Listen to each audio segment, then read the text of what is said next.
What's up, everybody? Welcome to another edition of the Reality TV RHAPpy Hour. My name is Jordan Parhar, and I am back once again to talk about some Big Brother 18 on a Labor Day evening, or Memorial Day, if you ask Victor and Paul. And I'm joined by my good pals. I've missed them so much. I haven't talked to them, I guess, in a couple weeks now. It is the live feed correspondent. So let's go around the horn. First is a man who is so dedicated to the podcast that he postponed his plans to go visit his parents tonight so that he could be with us. It is the lovely Brent Wolgamott, ladies and gentlemen. Brent, how are you? Hey, everybody. Like a great man once said, give kids the protein. That's all I'm saying. Right? If you don't get that joke, you got to watch the podcast from last night with Robin, Taran, and Alex. Well said, Brent. And next is a man who almost single-handedly saved this podcast from going live. I was a little bit nervous. We had some technical issues, but he's a wizard, and he figured it all out. It's Alex Kidwell, ladies and gentlemen. Alex, thank you very much. I appreciate it. Oh, not a problem. I just happened to, that's why it's good to have multiple sets of eyes on things. These technical issues, they can be very, nuancy and obnoxious. And so, sometimes it helps to just have a couple people glancing over some things and, we figure it out. We piece it together here. That's right, man. Friendship. I was going to say, Alex, in your bio on Twitter, it says you're the SVP of reality TV. Are you also the MacGyver of RHAPpy? Is that the other thing that you are? Yeah. Hook me up with like a shoelace, a paper clip, a rubber band, and some string, and I'll fix you a podcast. That's how we roll with the LFC. Well done, Alex. And last but not least, I'm going to thank this man as well for gracing us with his presence after crossing the 5,000 follower mark on Twitter. It is RHAPpy legend Taran Armstrong. Taran, how are you? Well, I feel like there might be a little tension between us. Brent noticed it earlier, and he said something to me, and I just feel like I promised people this would be a barbecue episode, and then I forgot to bring the barbecue, and I just feel like you're really mad at me, Jordan. Just like a little bit, but I won't hold it. I knew it. Why did you pretend nothing was wrong? I don't know. I wasn't. Oh my God! Why do I get in showmances? This is why I eat before I come to these things. Right? That's the move. Is you eat before you come on the podcast. All right. Well, let's set things up for everybody here. Thank you so much to everybody for joining us today on a special Labor Day edition of the podcast. And we got a lot of people watching us live, so we appreciate you watching us live if you are, but probably some more people listening in the audio today. If you want to subscribe to the podcast on iTunes, you can go to robhasawebsite.com/RHAPpy-hour. And a special shout out and thank you to my boy Mike Bloom for filling in for me last week while I was away. So big thanks to Mike. I think Mike did a great job. All three of you guys did an excellent job. I thought it was a very well done podcast, and I was like a little nervous that Mike did so good that Rob might call me and say, "Hey, like just so you know, we don't really need you anymore. Mike's doing the RuPaul show. He's doing the RHAPpy Hour. It's the you can spell RHAPpy without Mike Bloom, but still, we need him." So it was almost too good, Mike. So well done. I might need to reconsider asking you back to fill in for me. Let's set things up for you guys watching us live here. We are live on YouTube Live. So if you want to get your questions in, you can still do that. You can tweet me. I am at Jordan Parhar. Use hashtag RHAPpy Hour, and we'll get into your Big Brother questions as the show progresses. And just so you guys know, this is if you're new to the RHAPpy Hour, this is a spoiler show. We talk about the live feeds, what's going down, who's used the veto, who's won the veto, who's going home, all that kind of stuff. So if you do not want to know any of that information, now is your time to bounce out, and you can come join us again later on in the week. Let's jump right into it, guys. Let's talk about the POV ceremony. It was today. Taran and Alex, you guys were on RHAPpy last night talking about what the plan was.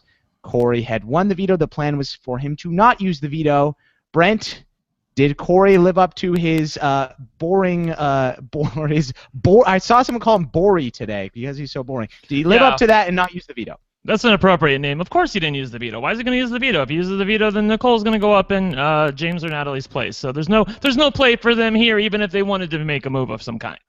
Brent, would you like Corey if he did do that though, and just Oh, that stab would be Nicole in the amazing. back? Oh my God, that would be amazing. And having to listen to Nicole, I think it was yesterday or today, talking about how she's already got her final 2 speech plan where she takes Corey to the end, and she's got to to beat the best, to be the best, you got to beat the best, and she's gonna take him because she knows he'll win. I'm like, I just want to slap her. Like, so for him to cut her would be so great. And they were dogging John and Netta from Big Brother Canada 2. She was like, there's a guy who decided to take the other girl and he didn't take his partner in Big Brother Canada, and they were like, oh, that's gross, that's terrible. I'm like, no, it was glorious. I mean, I hated it for Netta, but it was glorious. So I only hope these 2 could rise to the level of John and Netta.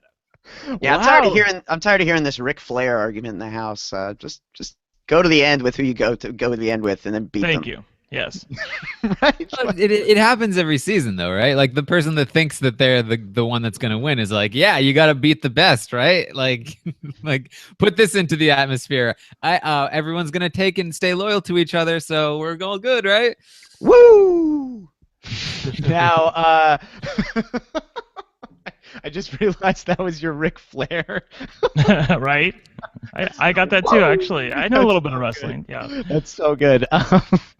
So Alex, last night you were on with Taran, and the plan was for James to stay and for Natalie to go home. Is that still what's looking like it's going to happen this week? It's dicey. For the first time today, I heard a conversation between Nicole and Corey where Nicole basically said that she doesn't care too much who goes, and that surprised me because I feel like she should really care. It should really make a big difference to her. And she's almost, Corey seems to really insist, like, no, we should keep James. And she's like, well, if Victor and Paul really want, really want to go the other way, then I'm not going to push it at all. And I think she certainly should. I think it's, this is a very pivotal point, and it's almost like, all right, who wants this game? Who wants this thing? Somebody Right, and take Corey- this thing right now, and nobody's like stepping up and seizing it. Well, Corey was the voice of reason during that conversation because he was like, well, screw what Victor and Paul want. We have to do this no matter what. And Nicole was making an argument, well, they kept us safe this week. And he's like, well, we kept them safe last week. Like, you can play that game till infinity. So who cares? Make the move that's best for you. Obviously, it's best for them to boot Natalie here and keep James. Yeah, I think this is another flaw of Nicole's game. We talked a lot about how she's not good under pressure when she's confronted. Right. Another flaw is that, and this can also be a benefit, but she plays very, very timidly. And I think this is an example where that timidness is sort of a detriment to her game rather than a benefit. And ultimately, I do think that she still wants to get rid of Natalie, but she is not as willing to push for it as Corey is, and ultimately Corey is the one that has to tell her, like, whatever, we're gonna do this no matter what, and because it's best for our game. What? Right? Well, and Nicole is timid too, because if you saw her during the tiebreak eviction vote, if that was Dan Giesling or another player, they would have had a whole speech about why they're doing this, explaining their move. Nicole just got up there and said, for strategic reasons, Michelle, I vote to evict you. Girl, bye. It was done and over with, no drama, nothing whatsoever. So yeah, she doesn't have a flair for the dramatic, Nicole. So Nicole has said that she doesn't really care either way. Have Paul and Victor, because you guys were talking last night, Taran, about how Paul was on board, he was fine with Natalie going. Have Paul and Victor started to realize that keeping Natalie is probably what's best for their game? Not so much. Paul is still on board with this. He's even told Nicole that he thinks that Natalie is more likely to go after her than James, but it's still not really registering to him that that's a good thing for him and that he should want Natalie in the house instead of James. I think he really is very loyal to this Final Four, and he sees James as easier to beat in the HOHs, but again, he also had that sort of little spat with Natalie where she was kind of attacking him, and I think he still feels a bit rattled from that. Not rattled, but like... And Jordan, also, Paul let it be known that he thinks that James would put himself, Paul, and Victor on the block, and he told that to Nicole. I'm like, well, are you nuts? Like, I have such faith in Paul as a Big Brother player, but like Alex said, like, who wants this game at this point? Like, it's there for the taking, and they're just not taking any swings. Yep.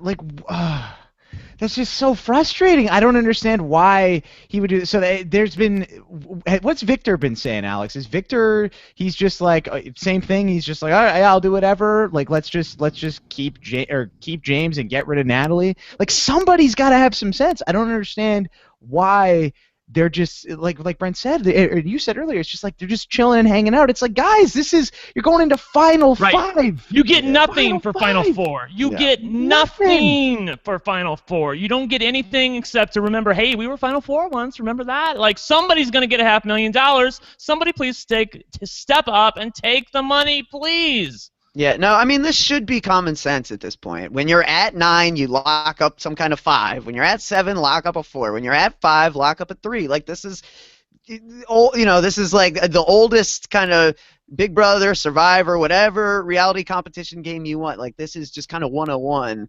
So, yeah, it is frustrating to feel like everyone in the house is just kind of missing this big piece of the puzzle here. Well, I think this is again, Paul's lack of experience. He has grown a lot as a player, and he's learned a lot about how the game works. But this game has a lot of different facets to it, and as you get down to the end, there's a whole new strategy that you have to start to incorporate into your game, and he doesn't know that. He hasn't seen the game before. He doesn't know what kind of path to take to the end, and so this inexperience is causing him to sort of have this blindness where he feels like, yeah, get to Final Four, battle it out. That's what everyone does, right? Yeah, when Paul was talking, I think it was yesterday or today, I mean, you can tell he's still so burned about the fact that James and Natalie turned their back on him. Natalie put him on the block, and when he's trying to figure out, why did you guys turn on me? He cannot let that go. His hatred for James, I don't know if it's hatred. His disappointment, I don't know what you want to call it, but he doesn't like James and Natalie at this point, and he wants them gone because they turned his back on him. And the other thing he's doing this week is because of that, I'm just going to call it, for the lack of a better word, hatred of them, dislike of them in the game. He doesn't want to let them know who is going this week. He wants to keep it up in the air until Thursday night. Who is the target this week? And that is the worst possible way. I mean, is it good TV? Possibly. Is it something that I may do? Possibly. But that doesn't mean it's a good play. It's a terrible play, because now you're not making any bonds with either of these people. You have to hope for the best when it comes to Final Five, when it's Corey, Nicole, whoever you keep, and Paul playing for HOH, that somehow Paul pulls it out, or that Corey and Nicole somehow, make a bad play and decide to go after the partner of the person who's evicted this week, rather than Victor and Paul, which I think they certainly will. And sorry, let me just jump in here. It's especially bad as well if it would be one thing if Paul and Victor were doing that and they were keeping Natalie, and they know, okay, well, Natalie hates Corey and Nicole. She's probably still going to go after them anyway. But James is not with you, so you're just pushing him away even further this is the time where Paul and Victor should be trying to somehow build a relationship with James. Right? And Natalie was trying to have a sort of, maybe she was doing it to try to get off the block. Maybe she was trying to get a vote. You can make your arguments of what she was trying to do. But she was trying to sort of apologize, explain herself to Paul, and he had a really bad reaction to her. And I talked about this. This is like total jury management. Like, if you know she's going home, all of a sudden, Natalie, who was totally anti Nicori, in that moment changed to, well, James, if you stay, maybe now put Paul and Corey on the block. So all of a sudden now Paul's a target because he had a shitty attitude with Natalie when she's practically walking out the door this week. Taran, you wanted to jump in there. I cut you off. Oh, like the whole thing about let's not talk to them. Let's make sure that they don't know who's going to leave. Yes. It kind of reminds me of the study where they leave children with marshmallows, and they say, like, if you don't eat this marshmallow, we'll give you more marshmallows later. But the children always eat the marshmallows. It's like you're just leaving this wide open door for Nicole and Corey to just stride right in and take the marshmallows and then have the better position next week. It's crazy. Wait, is this? I've never heard of this marshmallow study. Is this like a common self-control thing? Is it like commonly taught in American public schools? Because in Canada, I've never heard of this. Yeah, I've never heard of it either. But then again, I am before your time, so there's that possibility. Yes, I would definitely fail this, and I would eat all the marshmallows that I could get. Yeah, exactly what Taran talks about. I mean, look, somebody has to have. It is boggling to me that Paul, who I think has evolved into a replacement level plus Big Brother player at this point, doesn't see that there is positioning to be had going into the Final Five. He totally seems oblivious to it. Alex, why is he doing this? I mean, he's played so well up to this point, and now he just seems like his dislike for Natalie and James is the primary source of his motivation at this point. Winning $500,000 is not. Right. Well, yeah, man. I think we've seen over the course of seasons a lot of good Big Brother players get derailed in terms of their focus, like just lose sight of the bigger picture at various points in the game, and I think that's just kind of what's happening right now. Where, I think last week I talked about how the reason Nicole and Paul were better than everyone else is they seem to be the only two players who were thinking forwardly, who are really looking ahead and thinking about how does this affect me going forward. And like we're talking about now, like Paul has kind of regressed to a point where he's focusing on this week and last week and things people have said or have done. And once you start to frame your mind that way and not the way it was, which is like, how do I get myself further? What am I doing to win this game? Then you're kind of like going down the wrong path. Paul, Yeah, Paul is totally... sorry, Taran. I'm cutting you off again. I'm going to pass the ball back to you. So I love please. it. Keep doing it. No, Paul to me is one of these players. He has the ability. He just doesn't have the knowledge. And if he was to come back, I think that he would be able to do really well in this game. It's just the lack of knowledge, the lack of experience is just really cutting into his ability and his potential to play this game.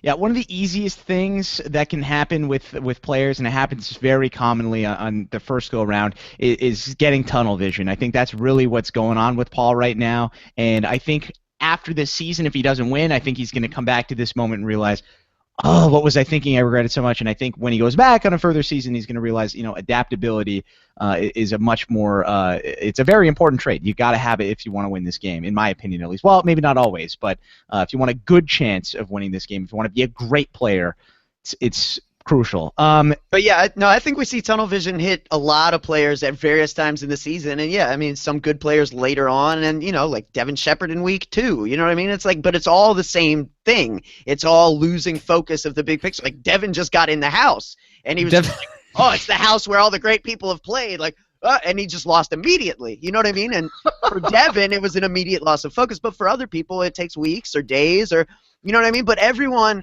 That's the thing. It's like with such a long season, everyone is going to hit some mental wall at some point, and it's like about kind of centering yourself and refocusing on what's important. Well, let's face it. Devin was born in the tunnel, and he lives in the tunnel. So is he like there?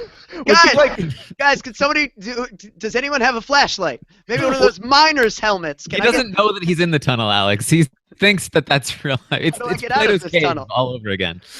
Yeah, was Devin hold on? Is Devin Ra's al Ghul's kid? Like he was Batman.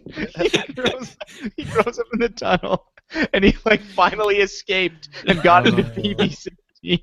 What is daytime? Yeah. Right? Oh my gosh! And so many people got lost in that reference. But if you've seen the Dark Knight trilogy of the Batman, well, Dark Knight Rises, really, then you'll. That movie. Yeah, if you haven't seen that movie, you won't understand it. But that's amazing. Wow, Raja Ghul, yeah, good reference. I like right? it. There we go, Brent. You love your Batman. I do. You know what's funny is I'm actually more of a Spider-Man guy, but I just keep making Batman references today. I was making them in the pre-show as well. Now, Brent, I will throw this question to you, my friend. We talked about, Taran mentioned that Paul and Victor are kind of just, blindly loyal almost to this Final Four alliance they've made with Nicole and Corey. What are Nicole and Corey thinking about this in terms of next week? Have they been talking about backstabbing Paul and Victor, or are they also loyal to this thing? Wow, that's a tough question. I mean, I haven't heard them speak about this too much. Alex, Taran, you can jump in if you want to correct me here. But from what I've been able to tell, it seems like they're more worried about being put on the block next week, as not so much as far as who the target is next week. I haven't necessarily heard them talk, and I have been working this week. I'm just going to lay it out there. I haven't seen all the feeds this week.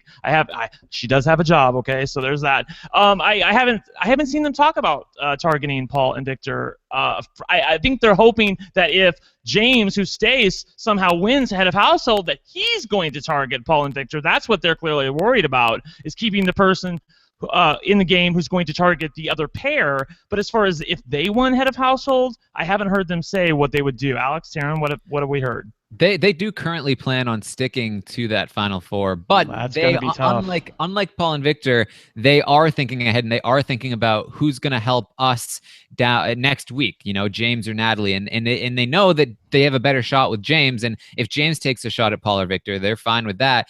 And really, the fact that they are thinking this in this sort of self-interested way, if they do win HOH next week, it really would not surprise me if they went, hey, you know what? It's probably better to target either Paul or Victor at this point. So even though they're not really talking about it right now, the fact that they are thinking ahead and they are thinking with this sort of self-interest where Paul and Victor aren't makes me think, yeah, they probably will turn on them next week if they win.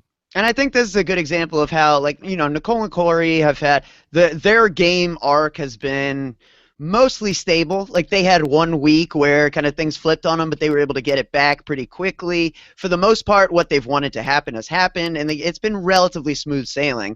Paul and Victor have had really, really bumpy rides all season. I mean, Paul's on the block, and he's fighting for his life for the whole, like, first third of the season, and Victor's been evicted twice. And, you know, it seemed like everything people sold them all season turned out to be bullshit. You know what I mean? So it's like these two guys have been just grasping for anything they can actually believe in all season, and Nicole and Corey finally provided that. So, you know, given that they don't have a background of Big Brother knowledge, it's understandable to see why they would want to finally hold on to something that's actually real.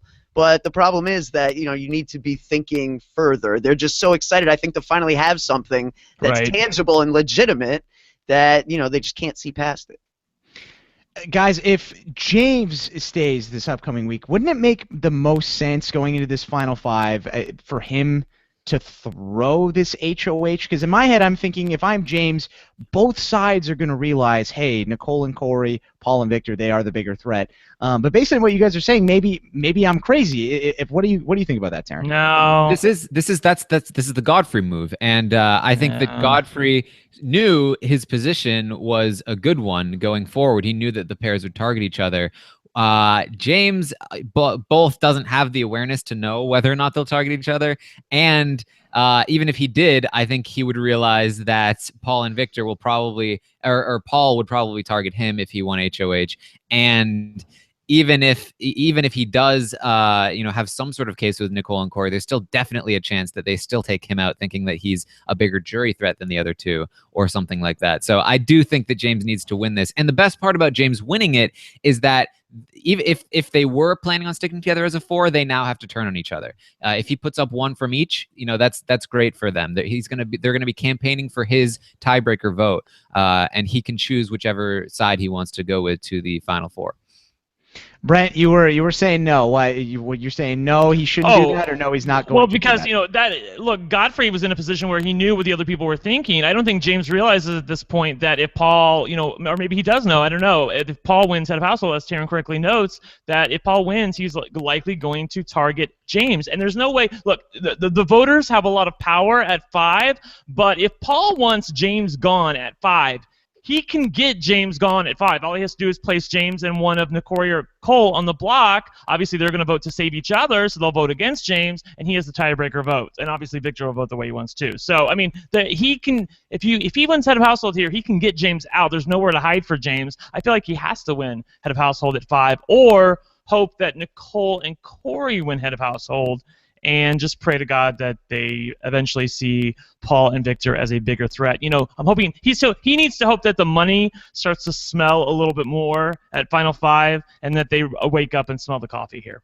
So, Alex, taking this all into consideration, next week, who do you think is in the most hot water then? Just because based on what I'm hearing, it sounds like Paul and Victor should probably be pretty nervous if Paul doesn't win this HOH. Oh, yeah. I mean, I kind of talked about it a little on Sunday night. I feel like they, to some extent, need to win out here. They need to be winning, you know, either HOH or veto every week for the rest of the way if they want to, you know, maintain control on this game, because, yeah, it's really shaping up for Nicole and Corey +1 the way I'm seeing it. Yeah, you know what? I have to say, if Paul can just pull out a win here at Final Five and I know something weird things can happen with Final Five where the person who's off the block can take somebody off the block, and then obviously Victor would have to go up as a replacement. But assuming that doesn't happen, let's just assume for the sake of argument that Paul pulls out a win here at Final Five. Boy, that would be great, because then they could go to the Final Four. Obviously, at 4, the veto determines everything. As long as one of the 2 of them won the veto, they would be fine, and they'd go to the Final 3 together. It's all about this HOH competition coming up for Paul. If he needs to pull out a win, we talk about that all the time. How like Netta, other people. I'm trying to think of somebody off the top of my head who needed a win at a certain time. Cass, Tim. Yeah, Ian too. Ian pulled out a win during the second double eviction maze thing, the veto. You have to, at some point, in order to win Big Brother, you have to pull out a win, and I think Paul's time is coming up this Thursday. We'll see, Brent. I don't know. I think sticking with the theme of this season, I think Corey's gonna win. I don't know. Well, we got what we wanted this week. I am heartened by that. I thought for sure Natalie was gonna spell HOH in that stupid egg competition, but luckily she did not. Victor won. I've replayed, because I watched it on the feeds. I've replayed the moment that Victor won Head of Household at least 20 times. I absolutely lived for it. It was absolutely great. I was like, oh, this is the Big Brother that I love. Where it's like Janelle wins the tiebreaker and says, "Give me that key, bitch!" I love it. I love Big Brother like this, where it's all about the comps and you pull out a win when you absolutely need one. Yeah, Victor is very close. He's slowly climbing up the ranks of greatest comp celebrators of all time. Every time he wins, he's like, yeah! And then on feeds, he's just dropping F-bombs when he wins, and it's just it's so great. I really when he got back in the house, that for me, that just fired me up so much. The back in the effing house. It was just so great. Sure. Retells the whole story every single time he wins. Right, and he always says they tried to evict me. I'm like, bitch, they did evict you. Wake up. Twice. Sure, everyone loves it when Victor does it, but when Dallas does it in Big Brother Canada 4, everyone hates the guy. Well, Well, it's all relative. Twice. It's all relative, Alex. I'm sure. If it depends. If it's obviously if I can get big and loud too. What the f? Hey, no, people didn't like Victor in the beginning. They like him once that's true. I didn't like he Victor in becomes the the beginning at all. underdog. Yeah, exactly. And then you got to see his family and all of his friends, and it was so heartwarming. And then he wins Head of Household. Come on, that was total storybook stuff, right? And he took out Paulie, which I think didn't help. Exactly. Or didn't hurt. Yeah. No, definitely.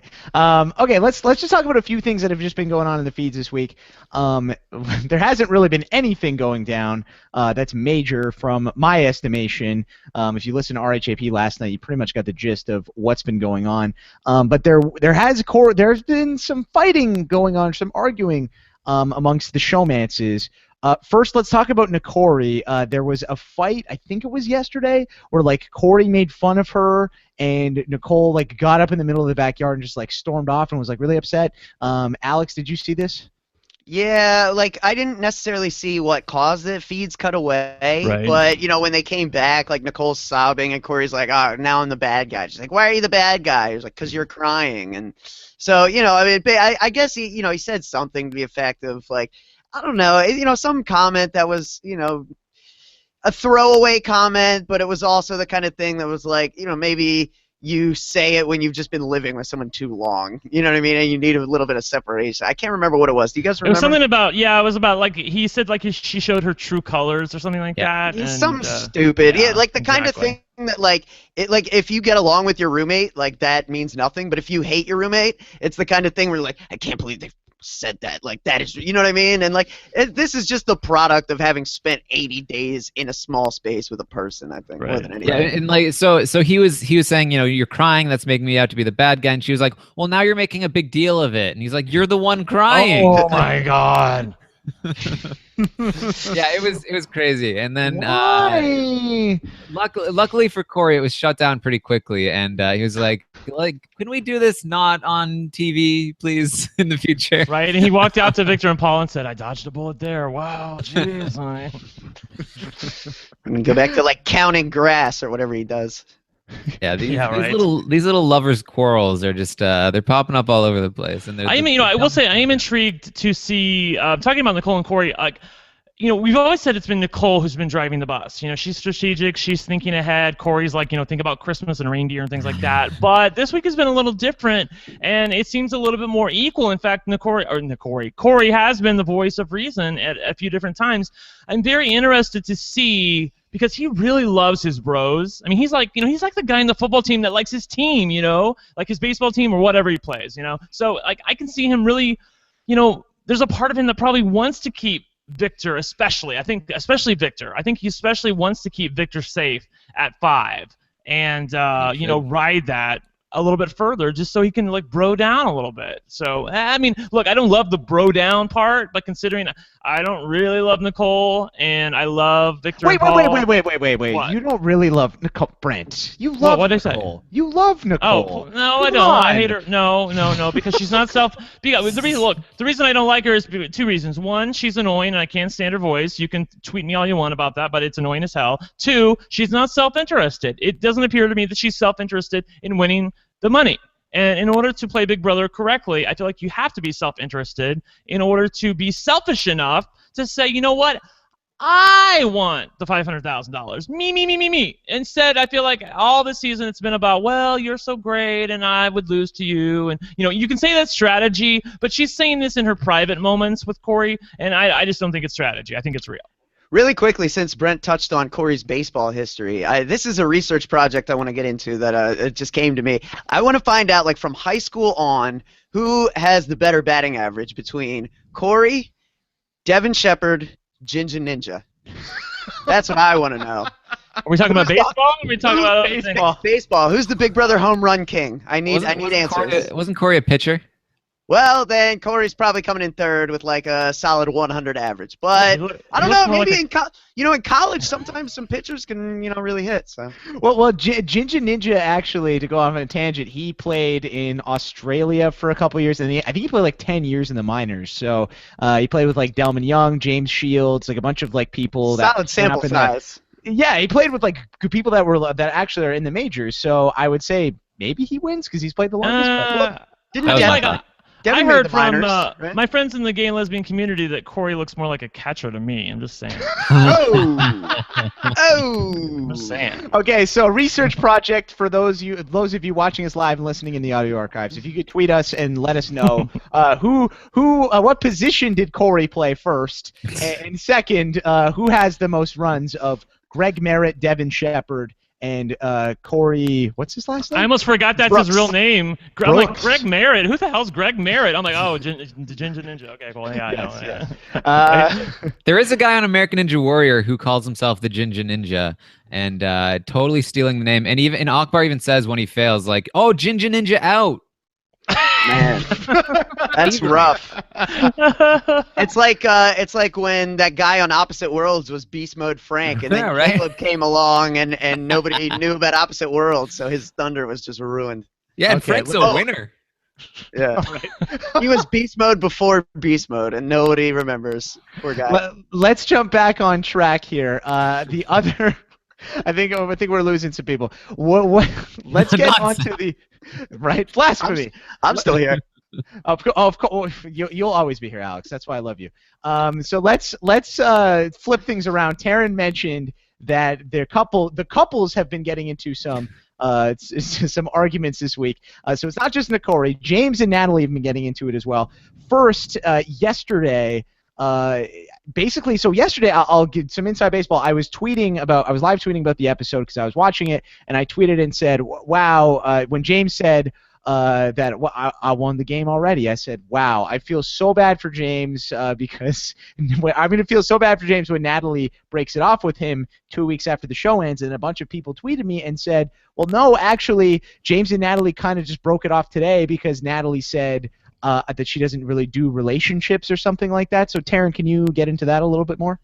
Yeah, there's been a fair amount of tension between them. I think that James especially has been sort of thinking ahead, like his game is potentially over. Natalie is like one of them is going to go home at this point, so he's out of time as far as Big Brother Land goes. And I think that James kind of realizes that Big Brother Land is a bit of a fantasy land, and when he leaves Big Brother Land, he's not really sure where this is headed, as many of us are unsure of where it might be headed.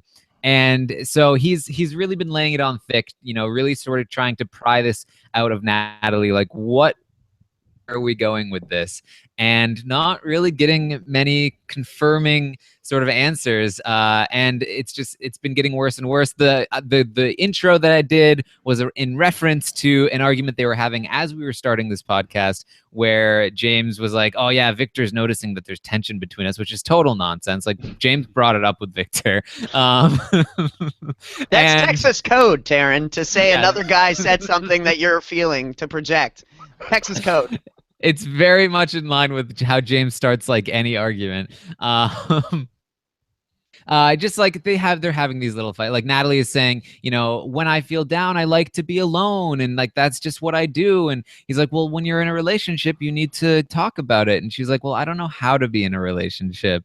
And it's really a lot of people were giving us some flack for what we were saying about James and Natalie's relationship. They feel like no, they're totally gonna last forever. They're lovers and soulmates and stuff. But it's not looking too good for them right now. Yeah, bitch, please. These people who tweet me and are upset that I called out James and Natalie for not having a future after the show. Number one, I want to talk to Taran about that because he said something on the show last night when Rob asked him a question about James and Natalie's future after the show and how James is playing Big Brother right now. But before I get to that, I want to say to those people who are criticizing me because I talked about how girls like Natalie are not with boys like James. I'm sorry. She's a Venezuelan model. She's absolutely gorgeous. She's not going to end up with a guy like James. Rob cut me off when we were talking about this on Thursday or Wednesday night. He said, oh, no, Brent. Well, we don't want to get into that area, so I'm getting into this area right now because Natalie said in the Big Brother house, she said, look, I'm not into guys for their looks. I'm into guys for their character. I'm like, bitch, you're basically saying that James has no looks. Like, I mean, that's the indictment when she says something like that. So, I mean, I feel like I am validated by that because she doesn't really like James in the looks department. And in order to have a relationship with somebody, you have to physically like them. And it's evident that Natalie does not physically like James. There is no sexual tension there, all right? She has a best friend. He's in the friend zone. That's all it's ever going to be. James just can't see the forest for the trees at this point, and it really pisses me off when people don't take me seriously. I'm sorry, physicality is an attribute of a relationship. It may be a small or a big part of it, but it's there, and to totally poo-poo that, I think is a little bit short-sighted. Alex, you get the final say. Physicality, is it important? I'm gonna go with this. Survey says yes, Jordan, but I just And you call me wishy-washy, Brent. I'll stop short of saying. And for the record, I was having a conversation with our buddy Umberto online today, and I was saying, look, I don't think any of us ever said that girls like Natalie, no girls like Natalie ever are interested in guys like James. So I'm glad to get to the bottom of the mystery. It's Brent who does say that. That's good. Yeah, exactly. I was I just said that. Yeah, like, come on. Don't tweet it at me. It's Brent.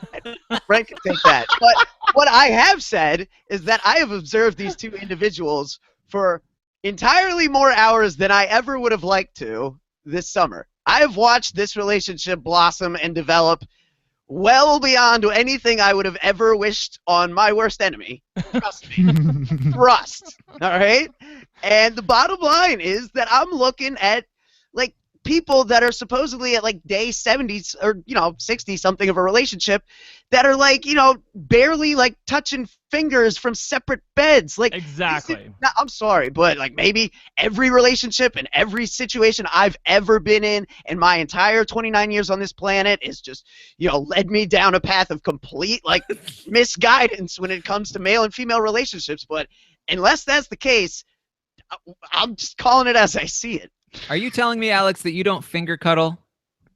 I went and saw the movie Sausage Party today. I think that's called Touching Tips, I believe, is what that's known as. I think that's something a little different. Yeah, I definitely. Oh my gosh. No, but he's right though. He's right, Alex. I'm so glad you pointed this out because if those people criticizing me for saying that you're not watching the feeds, okay? You're not looking at what they're doing. They're not. James and Natalie do not act like Corey and Nicole. They do not act like Paulie and Zakiya, whatever the hell that relationship was. They don't even act like Frank and Bridget. They don't. There's nothing there physically between them. And like I said, when Natalie says, "Well, I don't like guys for their looks," I'm like, well, first of all, you liked Victor during week 1. And you also have told Nicole many, many, many times how you were in love with Corey on day 1 because he's so gorgeous. I think she's just being she has the thing about Natalie is she has selective memory. It's just like all this week she's criticizing James about how he trusted Nicole and Corey. I'm like, bitch, you were it was you who turned your back on Paul and Victor. It was not James. It was you who got a wild hair up your ass about the fake tits comment. That is the reason why you targeted Paul. It is not the reason why that you targeted that you didn't want to target Nicole and Corey. That's the reason why you targeted Paul, because you got your feelings hurt. That's why she did it. Oh, okay, quick side note. When Brent did the "you" there, it sounded like Soulja Boy. Soulja Boy? Yeah. You too, eh? So if somebody is like super talented with editing like music and stuff, can you please edit in the Soulja Boy song with Brent saying You know, I have to say, for a week where there's literally shit happening on the feeds right now, this is a really, really hot show. Like this, I'm telling you, we're doing good here. Well, it's like, I mean, what content do we have to talk about? And that's the other thing. It's like, yeah, I get that people are critical of us judging a relationship. You know what I mean? It's weird. It's a weird position we're put in, where we're supposed to talk about a game that features people who are like touching each other at night and stuff. You know what I mean? Like, this is all weird. It's a weird game. The whole thing is weird. But, like, this is what we're being given right now. This is what Big Brother 18 has produced for us. So this is what we got to talk about, people. You know what I mean? And, like, for better or worse, like, this is, you know, we're just going to call it as we see it. Jordan is dying laughing right now. It's not even just that. Stop. Okay, guys, I'm crying. You. So, like, okay. Brent, it was all you, Brent. It was all right, you. I'm sorry. Okay, I'm sorry. Taran, go ahead. I'm gonna wipe my tears. Like, I think it's like we are getting asked this question, right? And it's a storyline in the show. Even if it's not in the edit, it's on the feeds. James is questioning this. He's questioning Natalie. He's not sure himself whether it's real. And so, you know, we are speculating on that. You know, this is not something that I enjoy talking about for the most part. Like, I would love to talk about strategy, but it is a storyline on the show and people are interested in hearing about it. Okay, so people have very strong opinions. Let's talk about strategy then, because last night in the show, Rob asked you that if James knew that there wasn't a future for himself and Natalie outside of the house, that he would be concentrating on the game. You said yes. And I have a quibble with that, but I want you to explain yourself. Like, why in the world? What gives you any? Where's the evidence that James would concentrate on the game if he definitely knew there wasn't a future with him and Natalie? Because it says here that I think that he would still be trying to paw his way into a relationship with Natalie. No, I mean, if she's within like 5 miles of him, he's going to try to get with her. Like, I mean, like, get with her, however you want to take that, okay? I don't necessarily mean sexually. I mean, like, physically or emotionally, he wants to be with her. I'm sorry, I said this on the Thursday night show, and I'm going to say it again. Guys like James typically do not get to spend this much time with a girl like Natalie. It's just how the world works. Yeah, we should end this conversation. Well, I want to talk about the game. Yeah.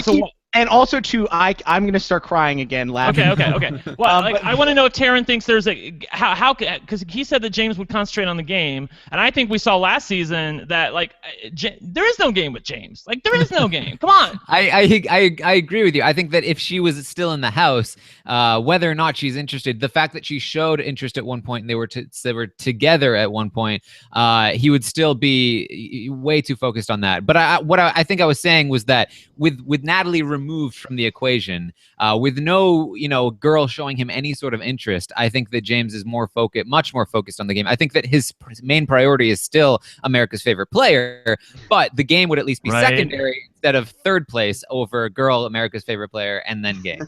While we're talking about America's favorite player, like, literally just write him the check now, because after that show last night where it was like, they were the underdogs and they were boo-hooing, and she was like, "Oh, Jamesy, I still like you," and it's the evil foursome who are taking out James or Natalie at this point. Like, I mean, it's airing right in the time where people are going to, because, like, Final Five is like next Tuesday where they'll have the live eviction, or Monday or Tuesday, I can't remember what it is. Yeah, like, it's a Tuesday. Yeah, right. Tuesday, it ends really fast here, so. like, we always complain about all this time, and then the end comes really, really quickly. So, I mean, like, the voting for America's Favorite Player is going to start in like a week and a half, and I don't think James deserves it, but I think based on timing here, he's probably going to get it. Oh, Jamesy, you came and I won a care package.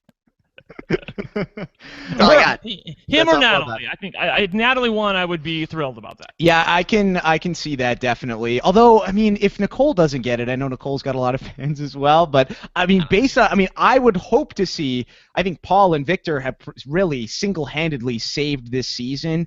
But based on the care package votes. I don't think they would. Well, like I said this on the show. I think there's a better chance that Paul or Victor will win America's Favorite Player when there's 16 people up for eligible for the prize.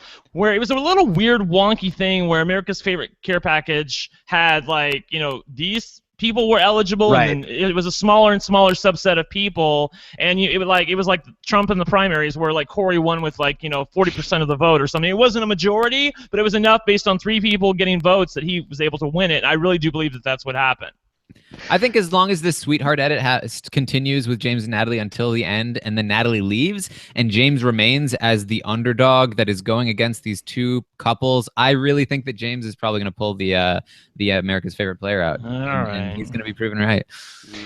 Last thing on the James and Natalie thing. Here's just my 2 cents on this whole thing. I know Natalie. Some people have been going at first, some people are upset that guys like us are saying, oh well, they're not going to last. Other people are saying, oh, Natalie is just using him, blah blah blah, whatever.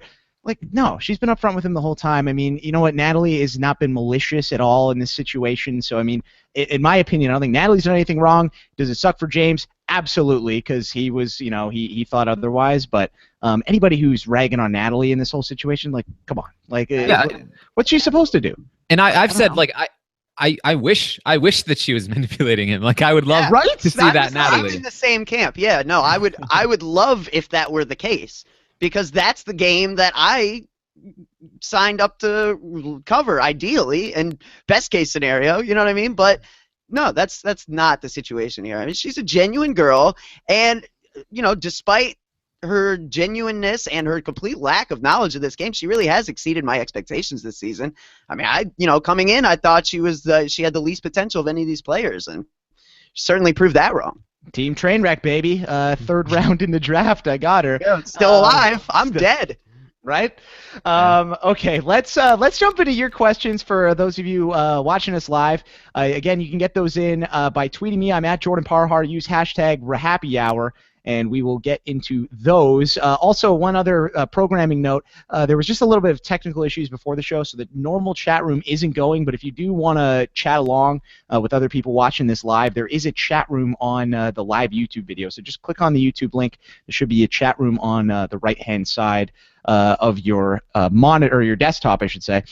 Let's take this question here. This one is from David Weymouth. David says, I'll throw this to you, Brent. David says, is there any way that Corey can win the game?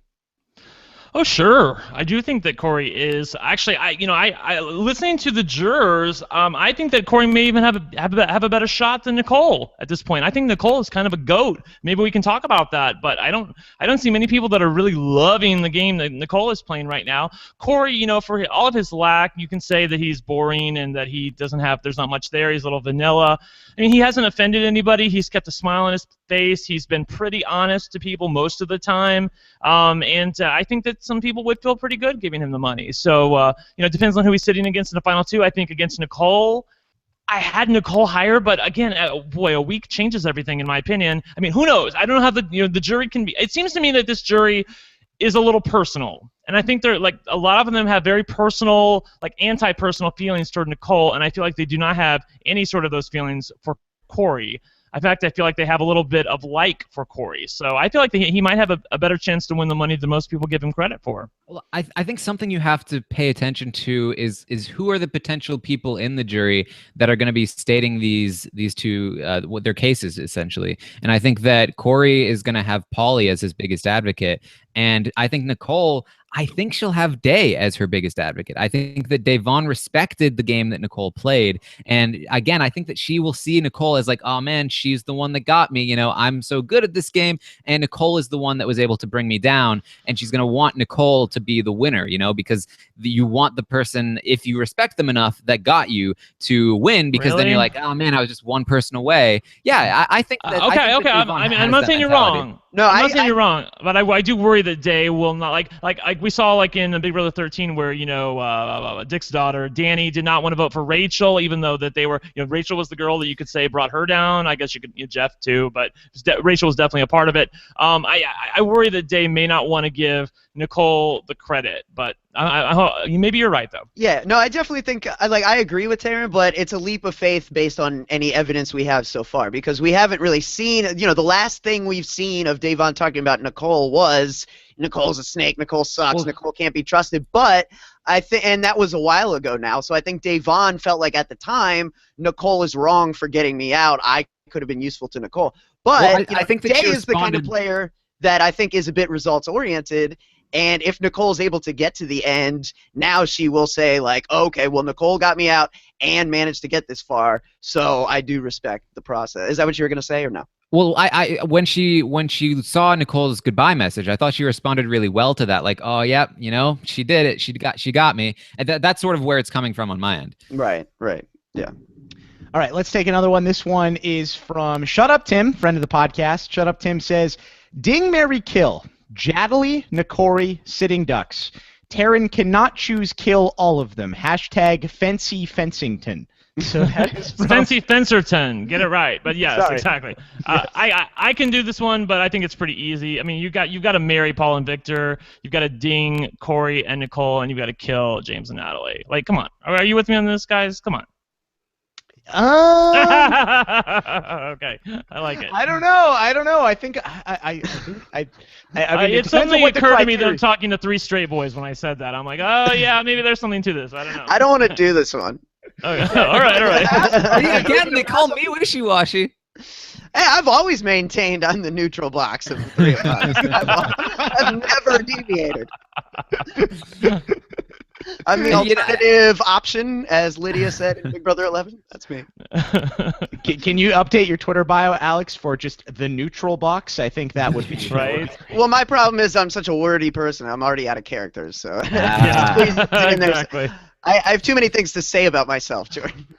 Yeah, I think ultimately I'd go the same as Brent, just because the amount of like nonsense bickering that goes on between Nakori and Jadley would just drive me insane. I can't do that. Yeah, I was trying to think if you could make an argument to kill Nakori, but I think the thing that separates it is that we haven't gotten like a ridiculous edit on Nakori that's supposed to make us think that's like a fairy tale situation, whereas like the James and Natalie thing is really just kind of like setting up fans for things that aren't really there and some stuff like that. So I that's probably right. Oh, poor James. Okay, this next question is from Keith Dixon. Keith says, if Paul doesn't win Final 5 HOH, what can he do to ensure that both him and Victor are safe next week? Brent, what do you think about that? Wow.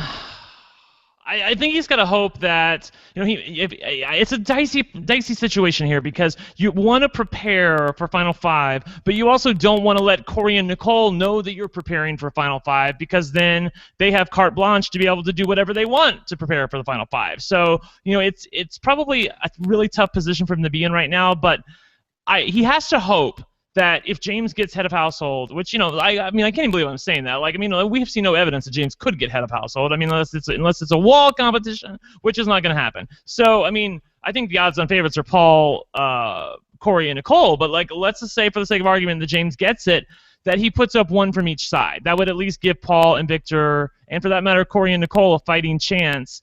And Natalie has encouraged him to do that. She said, if you win head of household, you should put up Paul and Corey, and I think that James would probably do that. Maybe. I'm not sure. That's a possible scenario, and another scenario that I could see potentially, which it doesn't seem very likely, but we've seen Paul navigate himself through unlikely scenarios to this point already, so I don't think it should be ruled out, is the idea that Nicole, has committed to this Final Four and does seem pretty committed to it. I think if, say, Nicole or Corey win HOH, if they're able to somehow convince them, like, look, we're still good for the 4. Let's put up James. I'll be a pawn. Let's do it. Say Paul goes up next to James. Victor wins veto and pulls off Paul, and now Nicole has to put up Corey. If they could somehow convince Nicole and Corey that James is everyone's target and just use one of us as a pawn and then win veto, I mean, that could flip everything. But that's just something I don't know if doesn't seem very likely, but yeah,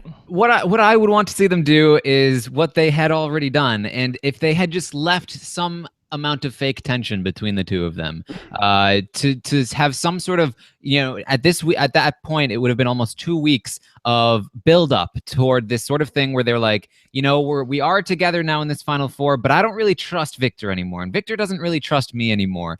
And they individually go to Corey and Nicole, and they make sort of deals like, I don't think I can beat Victor in the end. He's so likable. He's come back twice. He has this huge story. Like, I need to secure myself, be above Victor. If Paul and Victor as a separated pair, then it's very easy to see them as bigger assets than James, who might be even an even bigger jury threat. But unfortunately, again, like, they just haven't put that groundwork in, and they just let that thing that they had worked so hard to build go. And I'm not sure that they can pull that move off anymore. I would still like to see them try, though, because I still think it's their best shot if the scenario happens where Nicole or Corey win the HOH. If Nicole and Corey win head of household, from their standpoint, I would like to see them, like, even if they're loyal to Paul and Victor, I would like to see them nominate Paul and Victor, because I feel like they would need to go to them and just be honest and say, look, I'm going to leave James off the block here. Obviously, the veto is going to be either James is going to win the veto, in which case it doesn't matter, or we win the veto, one of us 4, and then we can put James on the block. I mean, I feel like they have to make that argument. Otherwise, they're leaving themselves open to exactly what Alex or Taran talked about. I think it was Alex who talked about, where Victor's off the block, he pulls down Paul, and then Corey has to go up in his place. So it would be a really tough sell, but I think that they could probably do that, and they should do that, it says here. Knowing our luck, Brent, I don't think that'll happen, but that would be so glorious. Could you imagine? It would be great. Well, that is the play. And, I mean, we have seen Paul, I don't want to rule it out at all, because we have seen Paul convince people to do things that aren't in their best interests a couple times already in this game. So it's not impossible. And I think the thing that makes it encouraging is the idea that it's Nicole, that Nicole is someone who, when pressure's applied to her, she tends to go with the safe option. And the safe option is to stick with the 4 that you have. So if you can convince her, it's on the table. And Victor does have a relationship with Nicole where they genuinely like each other, and I think Nicole knows that if Paul is not there, like let's say she nominates Paul and James, that Victor would probably take Nicole to the final 2 as Corey would as well. So there's a play to be made there if they want to take it. All right, next question is from Not John Fincher. Not John Fincher says, regardless of whether they can win, who is most likely to be sitting in front of the jury on finale night? So let's go around the horn. Who do you guys, if you could pick one person who you can say, I'm putting my money on this person to make final 2, who is it, Alex? While he's thinking, because I don't like dead silence. Thank you, Brent. I appreciate that. Corey finishes in 2nd place this season. That's what I'm saying. I was going to say Nicole. I think Nicole, you can pencil. I think, from my standpoint, you can pencil in Nicole for final 2 at this point. I don't see anyone who really wants to evict her, nor should they want to evict her. I think it's. I am not as high on Nicole's prospects as I was a week ago when I had her in my top 2 to win the game. I just think there's I'm trying not to let Michelle totally overwhelm my opinion of that, but I do think that the other girls in the jury think kind of like Michelle does, and I don't know that they're really going to respect Nicole's game. So I think Nicole would probably end up in the final 2. As for the other person, I have to think, and it depends on how the house guests are thinking, but I have to think that they are going to realize that Victor is a massive threat. And not only is he a comp threat, but he's also a jury threat. You can say he's been evicted twice, but he's really well liked by people, and he's he doesn't have as much money. Paul has a fair amount of money from what they've talked about on the feeds, and Victor does not. And I think they would realize that Victor is the bigger threat. So because of that, I think Paul is the other person likely to be sitting next to Nicole at the end, which would be great. Yeah, I think Nicole. Yeah, I think Nicole is much the most likely person to be there at the end. Yay! Natalie has even talked about it as like, she's setting herself up to be taken no matter what, and that really is kind of the way that it's shaping up to be. All right. Next question. This one is from Alejandro Ibarra, and Alejandro says, if Nat survives this week, wishful thinking, I know, could she still find a way to win, and if so, how? So, Taran, what do you think about this with Natalie? Let's say things flip and she does stick around this week. Is she going to have to win out, or can she kind of, get by just by being Natalie the next few weeks?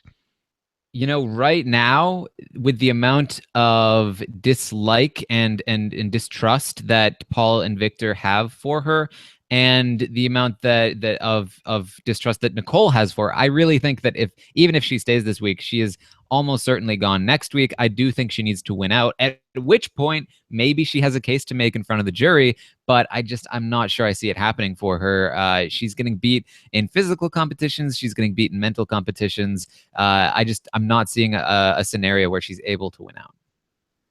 Brent, Alex, you agree? Well, I mean, I think she's in a really bad spot. I didn't listen to all the podcasts last night, so I don't know if you guys talked about this, but the fact that she finished second in the veto competition, and she also was right there at the end during the head of household competition. The house guests are a little nervous about Natalie's prowess in these competitions. They're like, like Nicole said on the show Sunday night, she pulls out weird wins whenever you don't expect her to. I mean, the girl is talented, so I really don't think she has a play to survive this week, but if she does, I agree with Taran. That's twice now we've agreed. We agreed about Nicole. We agree about this. I think she probably has to win out in order to get to the end to make a case for herself that she is a worthy winner.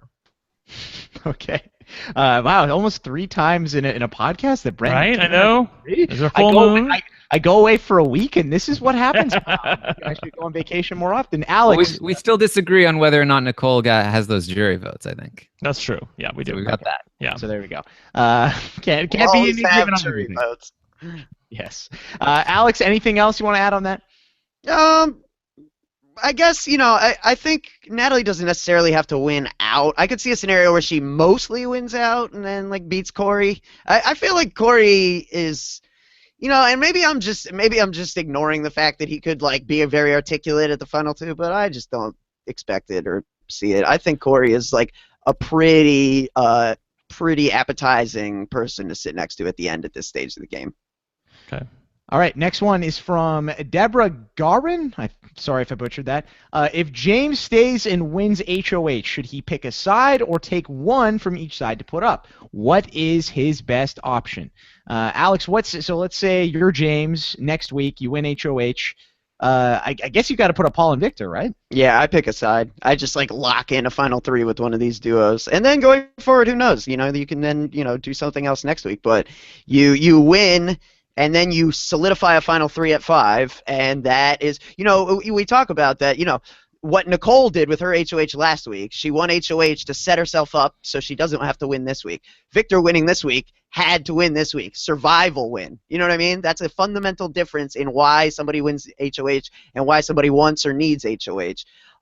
If James were to win at 5 and solidify 3, he's set himself up. He's in a 3. Now he doesn't need to win at 4. So that is a solid play. Brent, what do you think about that?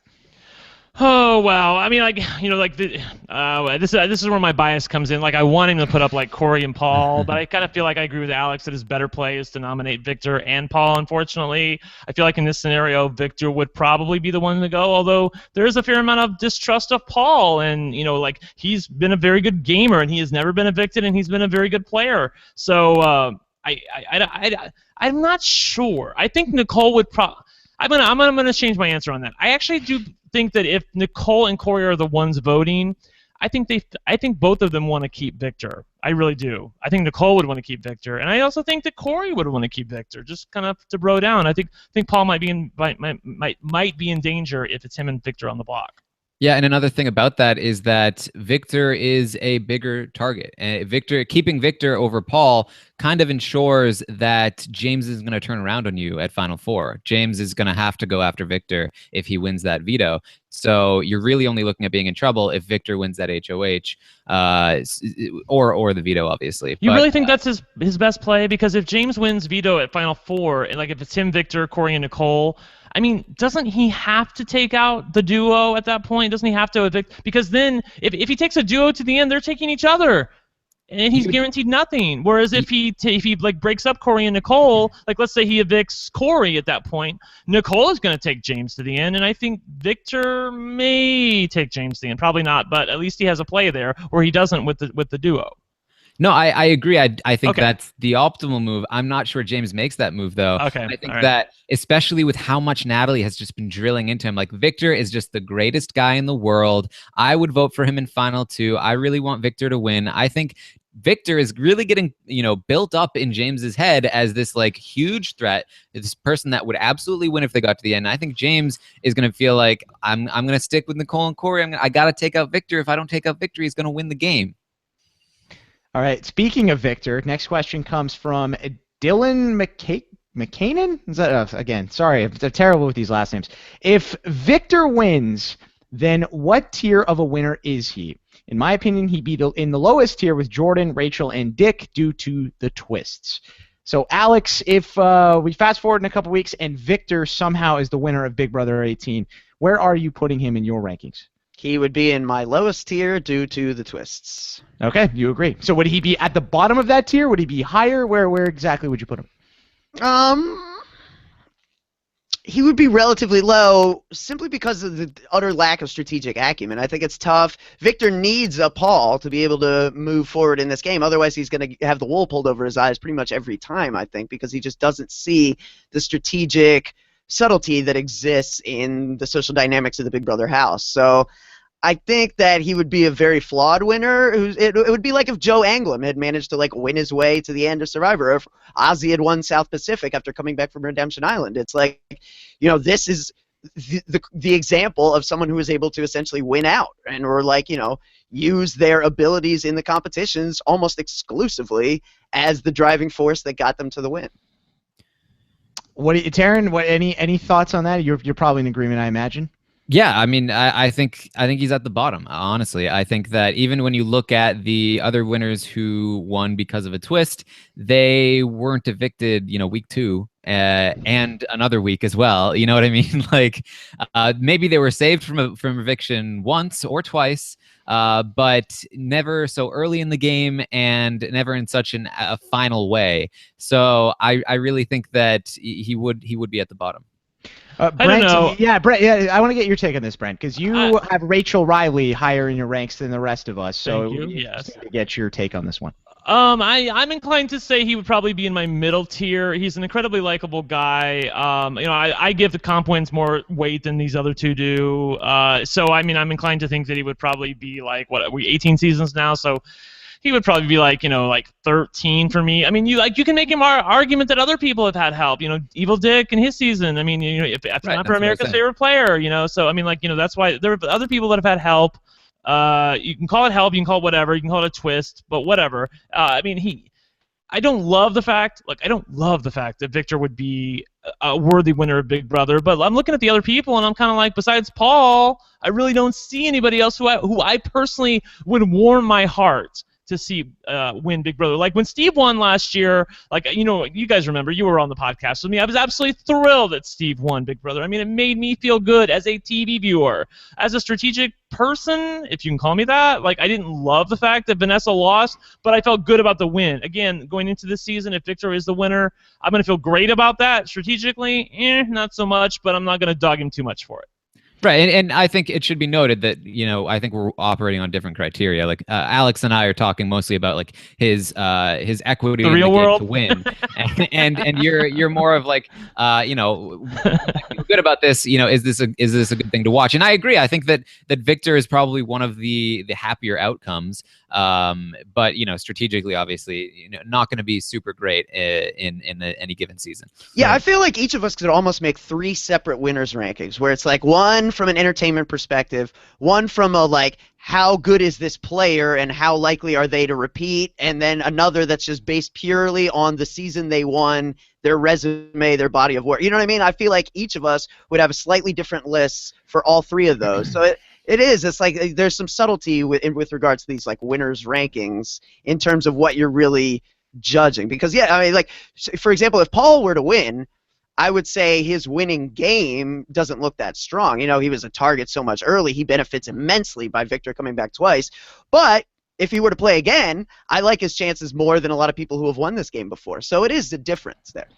Have given me off-season ideas, Alex. If only we weren't down with OTT. Too bad there's no off-season, brah. Right. Maybe I'll have to save it for 2017 sometime. Yeah, and by the way, people tweeting me and Taran on Twitter about, you down with OTT. Bitch, I do not know rap. Like, even when somebody told me what the answer to that question was, I was like, what is that? Like, I've never heard of that before. Like, Alex, you down with OTT? Yeah, you know me. Okay, see, so I didn't know that that's the answer to the question, but like apparently I figured it out on Twitter that there was some song that apparently I should have known.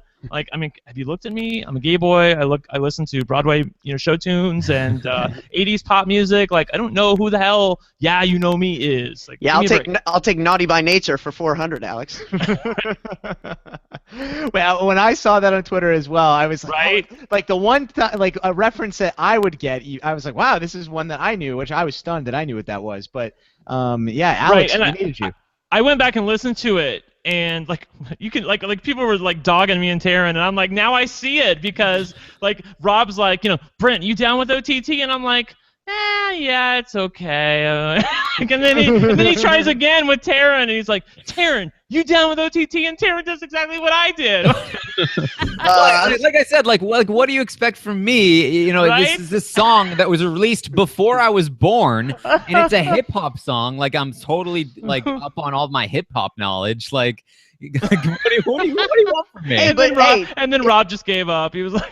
But in fairness, Flavor Flav did eventually cross over into the reality TV competition genre. So yeah. there's I totally watched Flavor Flav. There's crossover potential here. What was it? Love? What? Something? You didn't watch Flavor of Love, Taran? Flavor of Love. Oh my I'm God! shocked With and appalled. The big clock. Oh my God! I live for it. Yeah. Alex, we were talking a few weeks ago about you and I needing a podcast. I think we found it. It's a Flavor of Love Lives with Alex Kidwell and Jordan Parhar. Wow, that sounds like a heck of a train wreck waiting to happen. Oh, I love New York. Give me some New York. Oh yeah. Oh man. Okay, let's take the next question. This one's from Josh Musto123. Josh says, would Paul's best move to win the game be cutting Victor at 3 and then taking Nicole? So this is an interesting one. I'll let you guys mull it over. Taran, I'll throw it to you first. What do you think about that? Do you think that for Paul's game it would be best for him to cut Victor and to take Nicole with him? Because for me, I don't know. I feel like Paul can just argue, hey, look, I didn't get voted out a single time. He got voted out twice. Vote for me, and then he doesn't have to piss off his best friend. I do think that's kind of a rough spot for Paul because he sticks with Victor, and I think that he might have a tough time beating Victor. I think that Victor is really well liked. He definitely is going to get Natalie and James's vote based on what they've been saying, and certainly could get some others. But then if he betrays Victor, I feel like people will kind of be a little upset about that. Certainly Victor would. And now Nicole looks like, again, like this strategic mastermind who kind of like orchestrated this thing and got Paul to betray his best friend. And I think that one of Paul's biggest arguments right now is his loyalty. The fact that he hasn't really stabbed anyone in the back. He's been the one that's been stabbed in the back multiple times, and he survived. And if he betrays his own friend to get to the end, I feel like that kind of throws a wrench in that story. And I'm not sure how that's going to play. Yeah, Fool's narrative is he got boned all season. If he starts doing the boning, pissed. Yeah, I agree.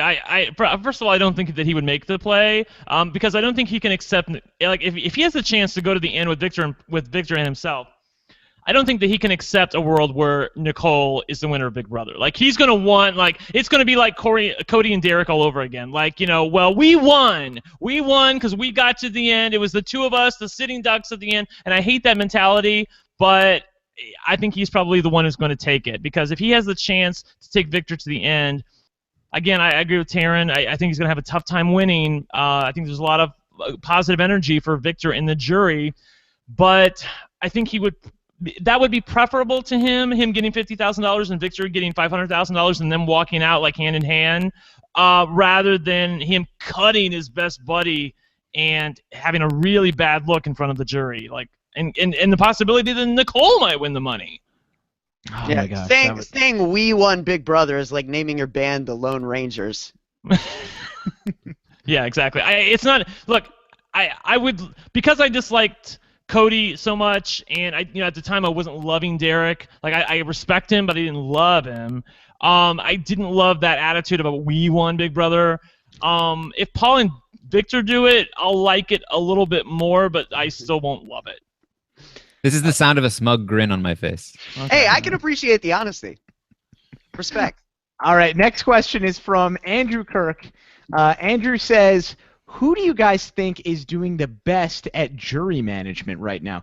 Yeah, this is something I haven't really heard about, and I mean, based on the little bit of feeds that I've been watching and been keeping up with, I haven't heard too much about this. Who do you guys think is doing the best job of this? I guess Victor by default, because he just keeps getting voted out, Brent? Yeah, Victor. Well, not just that, but he's a very nice guy. He's very easy to live with. I mean, people enjoy his company. He seems very honest. I mean, the times that he's been screwed were when other people were lying to him. He wasn't the one doing the lying. And as I said before, it's evident to the house guests that he comes from a not so. I won't say. I mean, I'm not saying he's poor. He's not poor, but he doesn't have tons of money. Let's just put it that way. He's not living the high life, and so I think they would feel really, really good about giving Victor the money. And he's also he's shown compassion to people at times when he didn't necessarily have to. Even talking with James at some point, I think Paul also said this to him, but Victor said, well, you're a real straight shooter. I really appreciate that. So, he's not totally, like, he's saying to us in the diary room, yeah, I want to get this guy who, evicted me and have the satisfaction of that. But in front of James, at least he's not, really, he's not twisting the knife. He said it in the nomination ceremony, but I think James actually respected that from him at that point. I think he was like, you heard him. He said respect. Like, I get it. I know why you're putting me on the block. Also, I think not to be understated is this idea that the person who kind of gives the jury what they want is someone that becomes someone the jury roots for. And, Victor, not only did he come back at the right times that gave him momentum and people were rooting for him, Davon gave him some information, he got the battle back, and people were happy to, see him, and he persevered and came back. But also, let's remember, what did the jury house really want? Paulie on a silver platter. Who gave it to him? Victor did. So, that's the kind of thing that when you're looking for jury management, when you're looking to placate, like maybe being the HOH that takes out the tastiest target that everyone wants a piece of, that plays pretty well. Yeah, when I think about jury management, I tend to think about what has the player been actively doing to try and win over jury members. I think that that Victor is a very natural sort of person that wins over jury votes because I talked about this last night, but he's very straightforward. The fact that he's been evicted twice, nobody's going to blame him for stabbing anyone in the back because he's been stabbed in the back himself, and he's absolutely seen as an underdog. So I think all of those really help contribute to this idea that the jury is really going to like him. But as far as people that are really actively trying to win over jury votes, I think that Paul is the one that's been trying the most. I think that, whether it's Davon, lying in her goodbye in the goodbye message to her, or Michelle, he really tried his best to make amends with her before she left. I think that Paul has really been active in making sure that people are leaving on good terms with him, even though his own kind of personality gets in the way of that sometimes. So I don't know if it's super successful, but I do think that Paul is one of the people who is thinking about it the most. And obviously, I think Nicole is thinking about it a lot, but I don't think she's been as successful as Paul has been. Yeah, it's a good point with Paul, and it does kind of remind me of the guy who was doing all the jury management in Big Brother 16 was Derek, and here he stays up all night praying with Jocasta, knowing she's going home the next day. Like he put in an entire night's worth of jury management. Like that was work, trying to build that relationship for the sole purpose of trying to get her vote, and that was her reasoning for why she didn't give him the vote, which she felt like that was fake and manipulative and contrite. So it just goes to show that putting in the most work doesn't necessarily mean you're getting ahead. Yeah, and it's why, like, people talk all the time about, like, oh, they didn't do their jury management properly. It's like the jury management thing is, I think, a lot more subtle and a lot harder than the game itself. And I think it's really largely out of the player's control how the jury is going to view them. They have a very small amount of control over how they are perceived by other people. And really, you just have to hope that it's a good perception and that whatever work you can do is going to make just enough of a difference that you're going to be able to win. And I also think the people who are best in terms of like social perception, and I don't know why I think of like like the Todd Herzogs of Survivor, or like but like obviously like there are good examples in Big Brother of people who just not just knew what a jury wanted to see and what a jury wanted to hear, but what each individual member of that jury specifically was looking for, and what on an individual one-on-one personal relationship, what you needed to give that person so that you could count on their vote, and not just thinking about it in big abstract terms, but really breaking it down to the individuals involved and what they're looking to see from you. Yeah, I think Andy was really, really good at that. Great. But I mean, by the time the jury was questioning him, he was able to just like smoothly ride it out to the end. Obviously, he's sitting next to Gina Marie, which is like a home run in itself. But and I think that obviously Dan in season 10 is somebody who really did a lot of active jury management and was really able to read the jury and do exactly what they wanted to see from him. And even as far as like poisoning them against Memphis, like that's kind of the active jury management that is very effective if you can do it properly. A tangentially related question. I mean, like, I don't feel good about Corey and Nicole's prospects, and I know that the final questioning has mattered less and less, but they've got to say something. Nicole is so timid. Corey is so mealy-mouthed. I don't really see them being very good in front of America on a live television show, whereas I think Victor and Paul have shown themselves to be very well-versed as far as how verbose they are. They're able to talk their way out of anything. You can say what you want about Paul. I know he's good, but Victor's also good. He's able to, say, have some fun diary rooms and have some fun with the house guests. And, he's not, when he needs to say something, he says it with conviction. So, them up against either Corey or Nicole in a final two, I really do think that Corey and Nicole may be hurt by their inability to own their game, and I don't think Paul and Victor would have any problem with that. I think with Victor in particular, I think that if you're sitting next to Victor in Final Two, what you want to do is ignore him. Let him do his monologue about how he was evicted and came back, because that kind of sounds very silly, and I don't think it's going to play very well with the jury. But if you attack Victor, if you go at him, he will demolish you. He's very, very good at remaining very calm and bringing up very, very good points that just shut the conversation down. So if you tried to attack him in any way, I think that's where Victor's really going to shine, and that's where he's going to win over any sort of jury votes that are still up in the air. All right, let's take the next one. This is from friend of the podcast, Nelson Branco. Nelson says, is Taran still single? Will he be single tomorrow? Vomit. Single last week.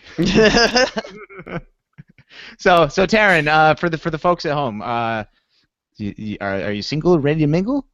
Look, things change. Things go in flux all the time. You can never know. On any given day, it could be any given answer. Can we just turn this into a big Jeff Taran interview? Now, Taran, if you were a small mammal, now, what kind of marsupial or what would you go for there? Can I get multiple choice answers? A, lizard. A lizard. Right? It's a total Jeff answer. There are no other answers. Oh my gosh! And then once you answer lizard, who would you rather race against in a 100-meter race?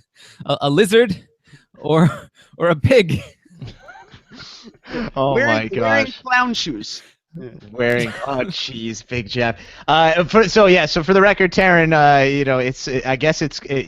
remember back in the day on Facebook when like your relationship status was like a big thing and you'd have your profile. Oh, that's always been hidden. Right? And so Taran always had, it's complicated, I imagine. No, it was hidden. It's not even. Oh, hidden. Okay. Yeah. But if it was public, Taran would go, it's complicated. No, it's never complicated with me. Okay, well, Nelson, for you, I am a single man, so just so you know, yes, I'm really quickly, I'm available. Since we're in Nobody Crazy asked Town you, here, Parhar. Go ahead, Brent. We're in Crazy Town with Taran is single or whatnot. Stephanie, Mama's Love 77. She wants to shout out. Next thing. That was Oh, sorry. Me Okay, too. well, I'm sorry. I was going We down. all were going there. Oh, Yeah, sorry. we're all Yeah, it's her going there. birthday tomorrow. Happy birthday, girl. Yeah.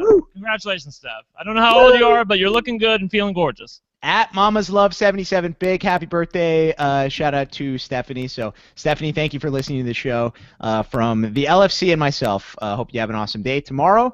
And I was gonna save that for last, but we'll take one more then. That's okay, Brent. No, it's all good. Great minds, my friend. Great minds think alike.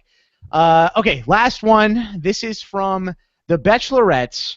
Bachelorette says, who as a winner would make the season as a whole ranked the highest, and who would make it ranked the lowest? So this is an interesting question. I think we're probably all in agreement that if Corey wins, it's probably the lowest in terms of satisfaction, right, guys? Yeah, I'd agree with that. Depends on how he does it, though, right? Like, if he You want to cuts see him Drew Nicole at Daniel? Final 3, Yeah, I know. yeah, if he Drew Daniels it, like, that's kind of fun, right? He's basically like slightly watered down Drew Daniel at that point. Like, he's not that much worse, is he? Really? Like, I mean, he didn't. What was Drew really besides like kind of a generic white guy for a while who's just kind of blending in with the background until he finally I agree.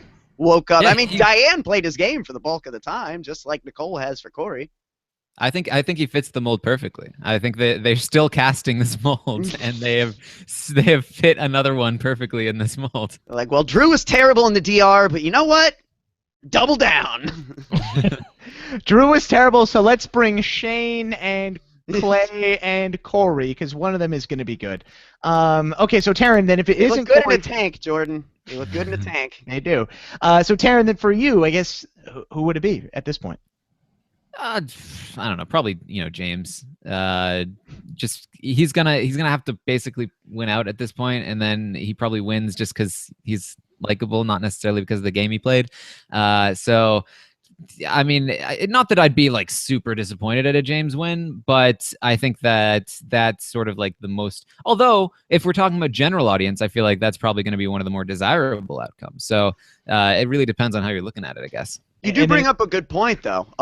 If James wins, like, oh god, is James parlaying it into Survivor or Amazing? You're like, no, I don't want that at all. That's my new answer. You changed my mind. Okay, so James. James and Corey at the bottom. I think Paul clearly at the top. And in fact, for my money, as far as how I'm feeling about the season, Victor winning, I would also feel great about the season as a whole. I mean, like it would deserve the winner that it gets from all the twists and the team and the roadkill and whatever the hell it had. I mean, that would be an appropriate winner in my eyes. Yeah, I keep going back and forth in terms of who I really want to win, Paul or Victor. I kind of think I am Team Victor at this point, just because it's so crazy that it would just be incredible if he won, and it would be so unprecedented. And I think we're all on the same page. I think we all know Paul is going to come back at some point, so a Vic win would be great. Victor would be the equivalent of the Pax brothers. I mean, that's what it is. What I was thinking. Speaking of, this is the winner you get for all your twists. Yeah. Speaking of coming back, can we just point out that Corey told the producers, or Big Brother as they call them in the house, that he wants them to know that he is he's fine with coming back, but he wants them to give him a break. Like, he doesn't want to come back for Big Brother 19. Like, he wants the producers to save him for Big Brother 20 because he needs a break. So he just wants everybody to know that. Alex, you had a tweet about this, and I was like, girl. Yeah, this is like it's like become the most popular tweet I've ever had. It's like at like 400 likes. It's really taken off. It's become viral. My distaste for Corey.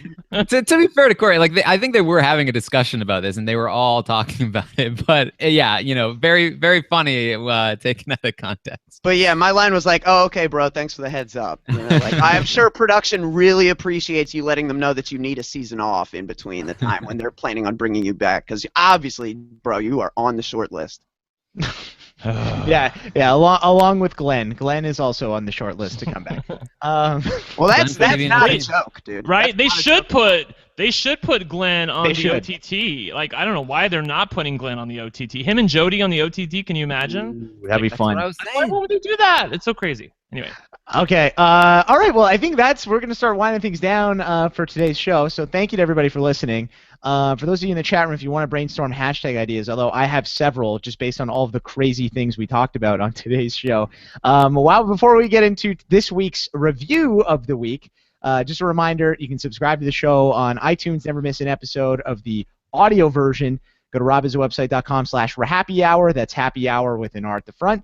And you can also subscribe now on YouTube. We're getting pretty close to 5,000 subscribers on YouTube. So if you could subscribe if you haven't already, we would greatly appreciate that. Go to robhasawebsite.com/YT. So just the letters YT if you want to subscribe to the YouTube channel.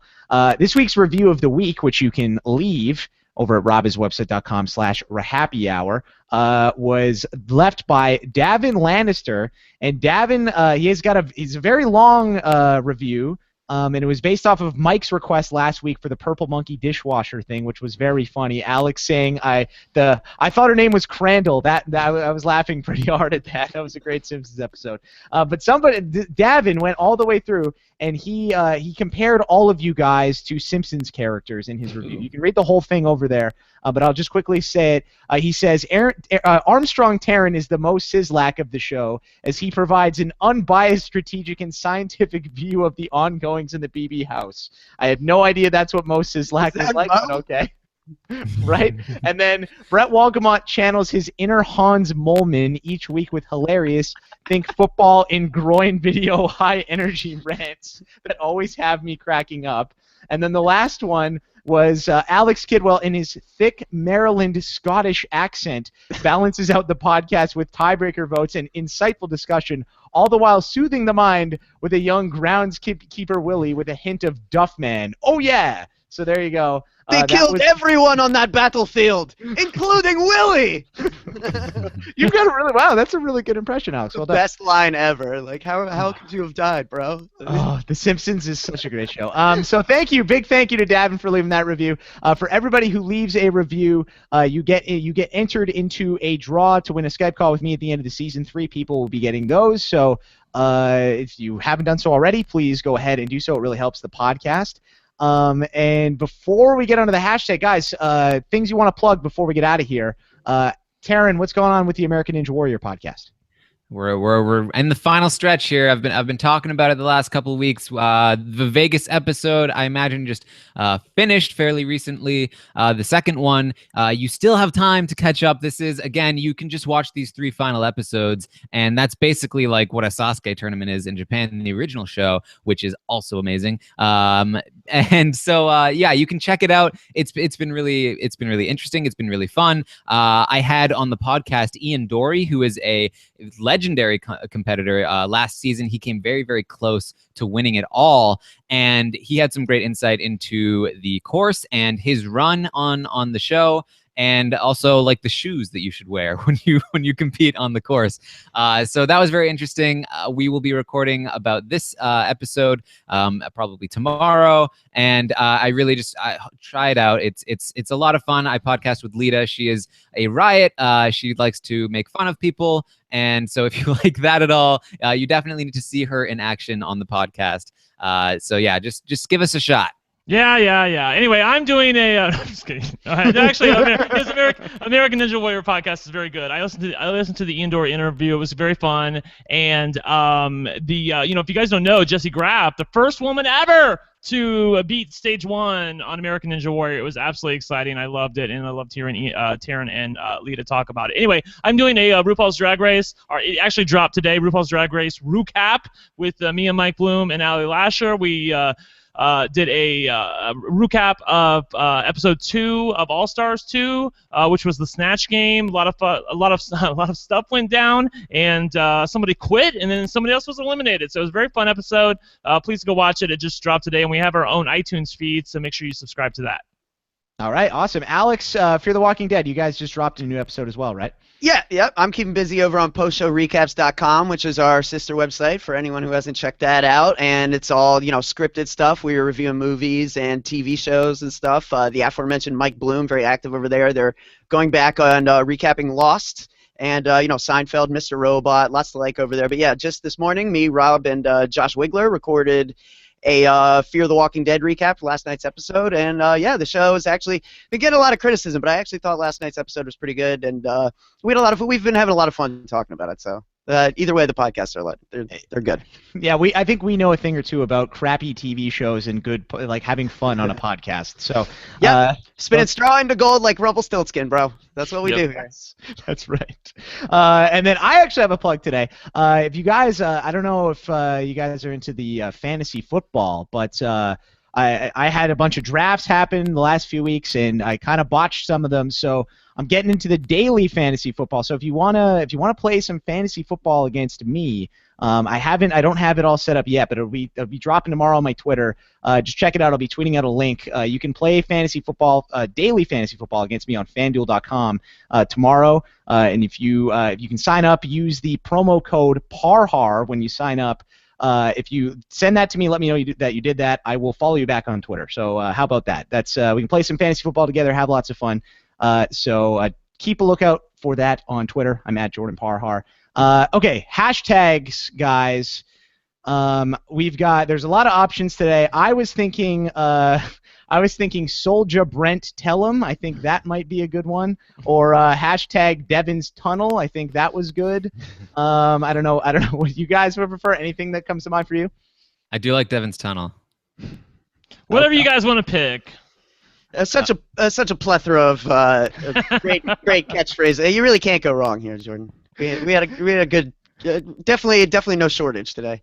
Okay, so how about we just go, if you don't have a lot to say, but you've got the characters to spare, use hashtag SoldierBrent, tell them, and tweet us and let us know what you thought about the episode. And if you have more to say, use hashtag Devin's Tunnel. Both work very well. You can follow all these guys on Twitter if you're not already. Alex is at Alex Kidwell. Brent is at OneLuckyGay. And Taran is at Armstrong Taran. I'm at Jordan Parhar. So please tweet us, let you know what you thought of this episode of the RHAPpy Hour. And leave some comments at robisatwebsite.com. Always love reading those and hearing what you guys have to say. I think that's going to do it for this week's show, guys. So I really appreciate you guys checking us out live. Thank you to everybody for tuning in. Thank you to the LFC for joining me and welcoming me back with open arms. It feels so good to be home. It really does. I love you guys so much. So one love. We get Mike back soon, right? Yeah. Taran, we're gonna have a talk after the show. Okay, thank you guys. Thanks so much for everybody for tuning in. We will see you next Monday, same time slot. We've had some, time slot issues the past few weeks. We're gonna keep it this time slot the rest of the season. So 9 p.m. Eastern, 6 p.m. Pacific, Monday nights, the rest of the way throughout the BB18 season, unless you hear otherwise. For Brent Wolgamott, Alex Kidwell, and Taran Armstrong, I'm Jordan Parhar. Hashtag Soldier Brent, tell him. Hashtag Devin's Tunnel. We'll talk to you soon. Take care. Peace out.